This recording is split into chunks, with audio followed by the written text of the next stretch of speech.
custom made and guaranteed.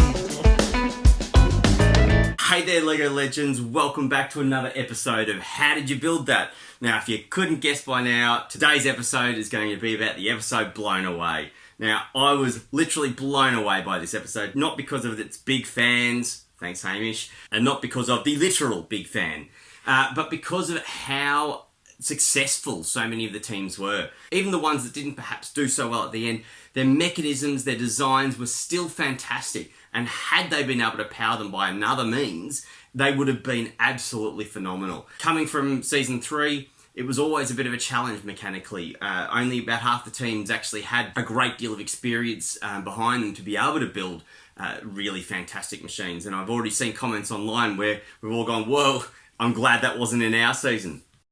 Harnessing the power of the wind is actually a fairly challenging thing to do. In principle, it's fairly simple. You just need blades of some description with some kind of angle on them. By positioning them on an axis in an even fashion, well, as the wind passes by, it will allow that to turn an axle. And so long as it's nice and balanced, it'll even turn by itself.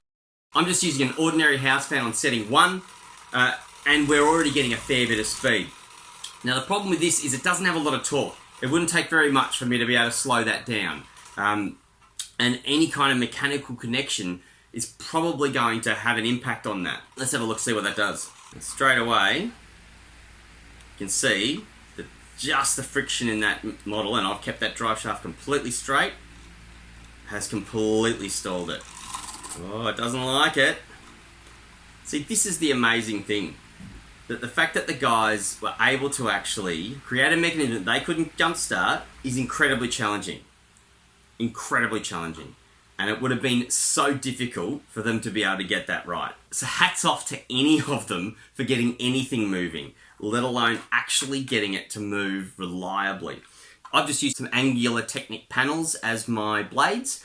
They're not the biggest ones. I noticed that quite a few of the teams used a slightly bigger version of them. They're definitely not the most efficient or aerodynamic of all things. They look very bladey, but they've got lots of chunky bits in the way. These bits at the end, it definitely wouldn't allow for efficient airflow. But as you could see before, it was going around okay when it had pretty much zero friction.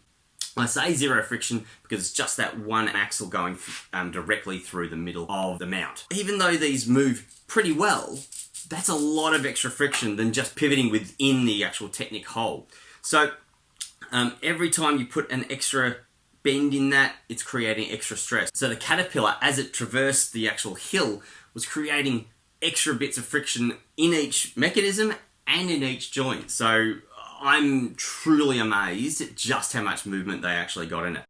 So the first mechanism, Joss and Henry's winning caterpillar. The thing that I really loved about this particular episode is that they really did allow the contestants to talk about their designs. Joss brushed over it a bit by saying that it's a fairly simple mechanism, but the thing is that for a lot of people, Lego is just bricks. It is just studs, it's just plates.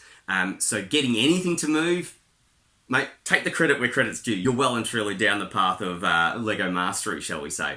The mechanism here is actually pretty cool. There's a central drive axle that is then using this 24 tooth gear, and it's then going to 2 outer 24 tooth gears.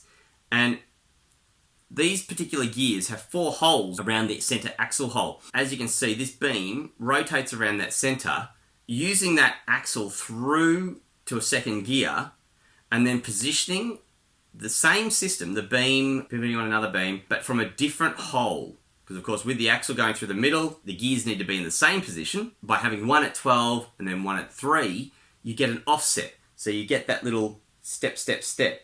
And again, if they mirror the same thing on the other side and make sure that they're at a slight offset position, and of course they can be even further offset, could be by 1/24th, you can actually get a really cool little, no 1 foot is touching at any other time.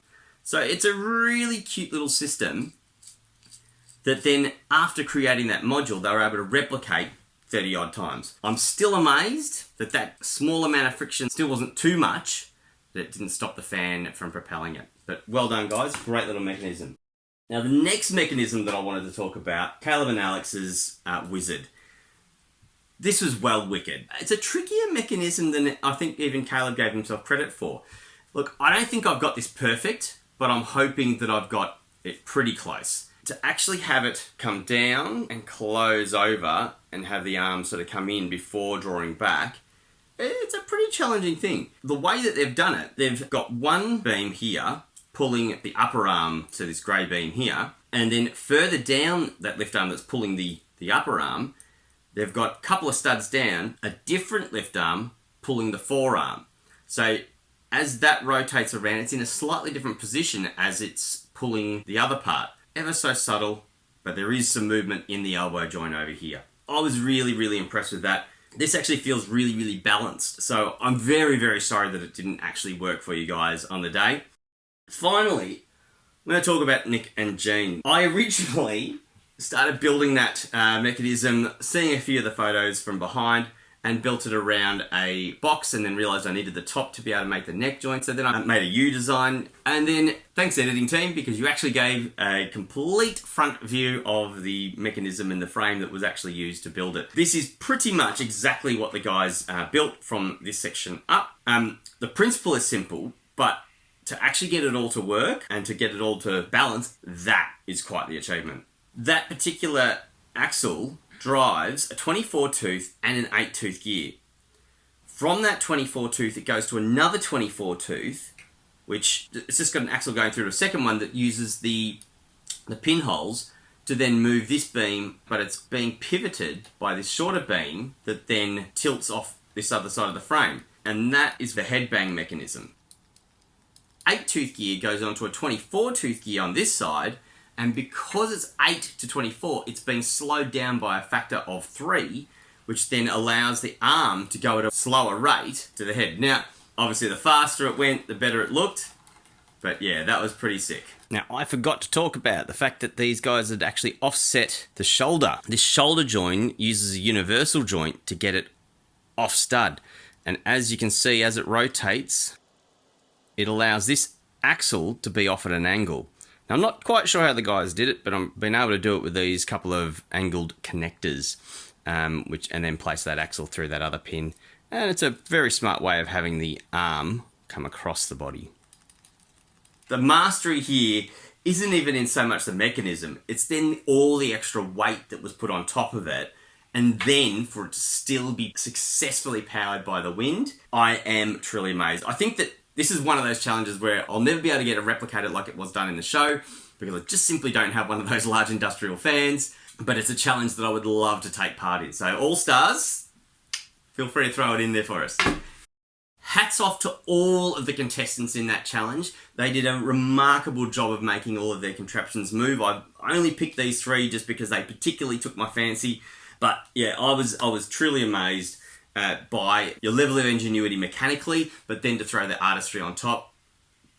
Brilliant job, guys. Thanks for joining us for another episode of How Did You Build That? Make sure you subscribe. I'm sure there's going to be some amazing ones coming up in finals week. And coming soon will be a special on the spider leg house. Got some ideas for that one.